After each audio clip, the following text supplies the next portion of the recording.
అమ్మా నాన్న కష్టపడి సంపాదిస్తే చదువుతుంటాం. ప్రభుత్వాలు గనక ఏ ఫీజు రియంబర్స్‌మెంటో ఇస్తే ఉన్నత చదువులకు పోతాం. లేదు అమ్మా నాన్న దగ్గరే ఇంకొంచెం ఎక్కువ కష్టపడి ఓపుకుంటే ఉన్నత చదువులు చదువుతాం. ఇది మధ్య తరగతి, దిగువ మధ్య తరగతి బ్రతుకులు. ఇందులో ప్రభుత్వ పాత్ర ఫీజు రియంబర్స్‌మెంట్. అలా పాస్ అయినటువంటిది ఆ స్కీమ్ తెచ్చినోడు ఆ రోజున రాజశేఖర రెడ్డి. అది కంటిన్యూ అవుతా వచ్చింది. ఇప్పుడు దాని పరిస్థితి ఏమవుతోందంటే ప్రభుత్వాల దయాదాక్షిణ్యాల మీద ఆధారపడే పరిస్థితి అయింది. ప్రతి ఏటా హింసే. వీళ్ళు ఫీజులు కట్టరు, వాళ్ళు ఇబ్బంది పెట్టడం. సరే, అది పక్కన పెడదాం.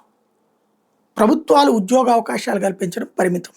ప్రైవేట్ ఉద్యోగం మనం సంపాదించుకున్నాక అదిగో ఆ కంపెనీలకు మేము అనుమతి ఇచ్చాం కాబట్టి మా వల్లే నువ్వు ఉద్యోగం చేస్తున్నావు కాబట్టి నువ్వు మాకు కృతజ్ఞుడిగా ఉండు అనేటటువంటి ఒక విచిత్రమైనటువంటి విధానాన్ని తెర మీదకి తెస్తారు. దాని ఆధారంగా ఆయా పత్రికలు మనల్ని బానిసలుగా మార్చే ప్రయత్నం చేస్తాయి. మనం కూడా చదువుకున్న మూర్ఖుల్లాగా వాళ్ళ బానిసత్వంలో నడుస్తుంటుంది. ఇప్పుడు ఆ లెక్కనైతే బెంగళూరులో, చెన్నైలో, ఢిల్లీలో, ఇతర దేశాల్లో ఉద్యోగం చేస్తున్న వాళ్ళందరూ అక్కడ ఉన్నటువంటి ప్రభుత్వాలకి లాయల్టీ ఉండాలి, అక్కడ ఉన్న రాజకీయ పార్టీలకు లాయల్టీ ఉండాలి. మళ్ళీ ఆ మాట అనగానే ఇక్కడ మేము వీళ్ళ వాళ్ళనే చదువుకున్నాం, వీళ్ళ అమ్మ నాన్న వాళ్ళగా చదువుకున్నాం. ఇది ఒక విచిత్రమైనటువంటి మానసిక బానిసత్వం మన రాష్ట్రంలోనే ఉంటుంది.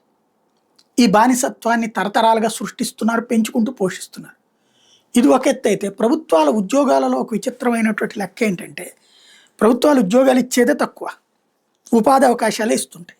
లైక్ ఉపాధి హామీ పథకం లాంటివో, లేకపోతే ఈ శానిటేషన్ పనులు చేసేటటువంటి వాళ్ళ కాంట్రాక్ట్లు ఇట్లాంటి. ఇప్పుడు అవుట్ సోర్సింగ్ అనేటటువంటిది కాంట్రాక్ట్ అని వీళ్ళందరినీ కూడా ప్రభుత్వంలోనే ఎందుకు ఉద్యోగులుగా పెట్టుకోకూడదు? లేదా ప్రభుత్వం తరపున ఎందుకు చూడకూడదు? జగన్ ఆ ప్రయత్నం చేశాడు. ప్రభుత్వం తరపున వాళ్ళకి డైరెక్ట్గా జీతాలు వేసేటట్టు అది ఇప్పుడు మార్చేశారు.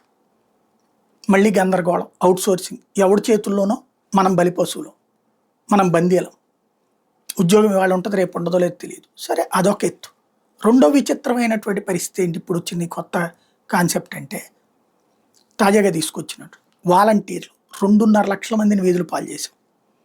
సచివాలయ ఉద్యోగుల్ని చిన్నాభిన్నం చేసి వదిలిపెట్టాం.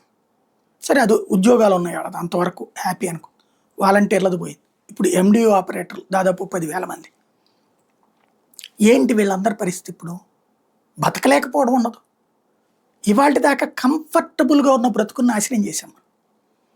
అది గొప్పగా చెప్తున్నాం.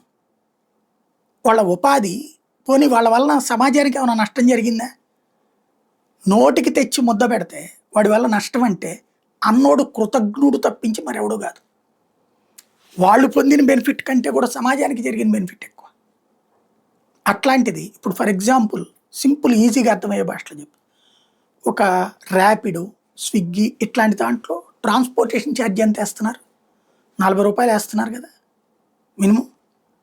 మన ఇంటి దగ్గరికి ఆ 40 రూపాయలు ఖర్చు లేకుండా బియ్యము, పప్పులు, ఉప్పులు వచ్చినాయి అంటే మంచిదేగా.